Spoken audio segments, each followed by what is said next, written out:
民主, democracy, 自由, freedom, 改革, reform.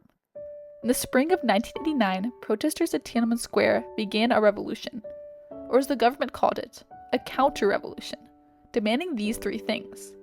Resisting the people's calls for democracy, freedom, and reform, the Chinese Communist Party violently massacred thousands of protesters. 36 years later, the Tiananmen Revolution is still being fought, in China and around the world, as Western nations continue to be willfully ignorant of the immorality of the Chinese government, and censorship stifles the voices of China's people. The legacy of the Tiananmen protests remains crucial. The protests showed the power of the people, and the government's bloody reaction showed just how far an oppressive government was willing to go to maintain control. From April to June of 1989, hundreds of thousands of students and civilians gathered in Tiananmen Square in a revolutionary attempt to pursue political freedoms in a time of economic reform. Deng Xiaoping and the Chinese Communist Party reacted with violence by sending in the military. The massacre brutally ended the protests and the Chinese people's hopes for political reform, as censorship of the protests has continued to this day, though many try to bring the actions of the protesters to the light. The Chinese Communist Party, or CCP, first rose to power in 1949 when it defeated the ruling Nationalist Party in the Chinese Civil War. By 1958, the CCP's leader, Mao Zedong, attempted to rapidly industrialize the country in the Great Leap Forward, an economic failure which ultimately led to extreme famine. Mao then began the Cultural Revolution in 1966, an attempt to destroy China's cultural tradition and eliminate the concept of social class by imprisoning intellectuals, purging party leaders, and keeping a tight fist around the private lives of citizens.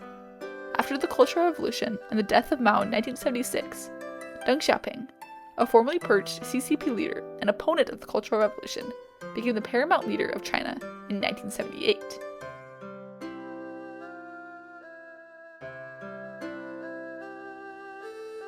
Shortly after his rise to power, Deng Xiaoping reacted to the failure of the Cultural Revolution by establishing the open door policy, which opened up China to Western economies and pushed for an expansion in education and a decline in poverty. Despite this, most people continued to struggle economically. As education increased, however, a larger number of the Chinese public began to consider and debate new schools of political thought, and many, especially young people, began to rethink their single-party society and desire a democracy. At the same time, the Soviet Union, under Mikhail Gorbachev's leadership, began to implement perestroika, free market reforms which decentralized the economy, as well as glasnost, which allowed open discussion of political and social issues, expanding political freedoms and reducing the power of the Communist Party. Many in China and abroad believed that China would mirror the Soviet Union through democratization and the so-called Gorbachev effect. The primary catalyst for the Tiananmen protests was the death by natural causes of Hu Yaobang, a reformist leader who had been removed from his position as General Secretary of the CCP in 1987, because he supported implementing liberal, Western, free market reforms to China's economy. Many reformist intellectuals, including university students in Beijing, believed that Hu Yaobang represented the hope for China's future and dreams of reform, and that he would return to party leadership to replace Deng Xiaoping. As Zhao Ziyang, another reformist leader, said in his eulogy at Hu Yaobang's funeral, "We should all learn from his strong sense of revolutionary obligation. Over the past 2 years, he demonstrated a wholehearted concern for reform and modernization."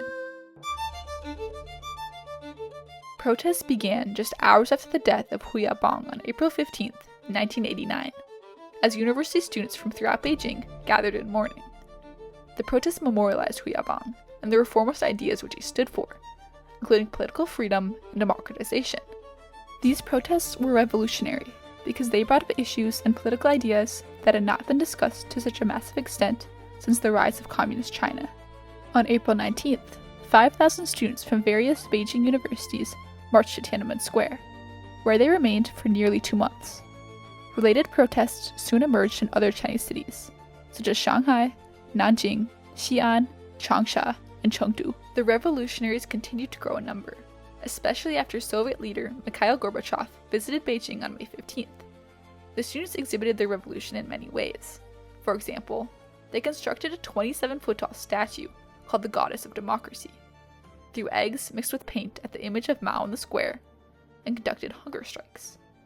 Li Peng, the premier of China, declared martial law on May 20th because the students' hunger strikes, what the CCP called bourgeois liberalism, were causing turmoil and gaining support from around China and internationally. After the declaration of martial law, many blue-collar workers, called thugs, joined the revolution in order to protect the students. The CCP feared the growing support for the pro-democracy movement and reacted to it with extreme violence. The People's Liberation Army began to surround Beijing in late May. At first, it seemed as though the army was only there to threaten, not attack the protesters. In fact, some soldiers joined the protesters in solidarity. But then, on June 3rd, announcements were made about a violent suppression that would occur in Tiananmen Square that night. Despite these warnings, the protesters remained. Between June 3rd and 5th, 1989, the People's Liberation Army massacred an unknown number of protesters, including children as young as 9. British students who were in Beijing during the massacre described what they witnessed. "We saw the troops run in, thousands, firing volleys wildly, bullets smashing the hotel windows, then the tanks driving into the crowds below. And still the people stayed on the street, defiant, outraged." Western journalists, who had been in Beijing for the Gorbachev visit, documented the protests from the beginning and inspired the world with the Chinese quest for democracy. During the massacre, the Western press focused especially on, and garnered a worldwide reaction to, a solitary man dubbed Tank Man, who famously blocked the path of a line of tanks as they exited the square, and whose identity and fate remains unknown. But Tank Man was just one of up to 1 million protesters who experienced tragedy while fighting for freedom.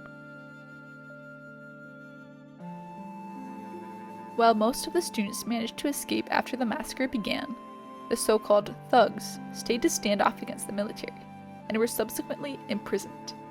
Many were put on death row and executed.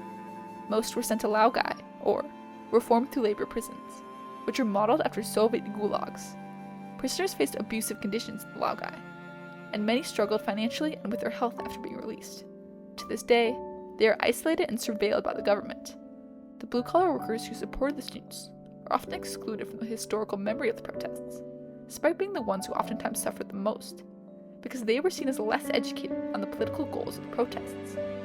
Immediately after the massacre, the Chinese government began spreading false statements about the nature of the Tiananmen incident by underestimating the number of civilian deaths and blaming the deaths on the protesters. In a speech on June 9th, 1989, just days after the massacre, Deng Xiaoping said of the protesters, "What we faced was not just some ordinary people who were misguided, but also a rebellious clique, and a large quantity of the dregs of society."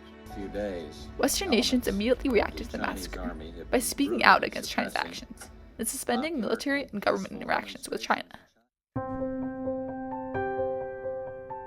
Since 1989, China's economy has rapidly grown, as Western nations have since removed their economic sanctions, willfully ignoring the immorality of the Chinese government, to build factories and capitalize off cheap Chinese labor.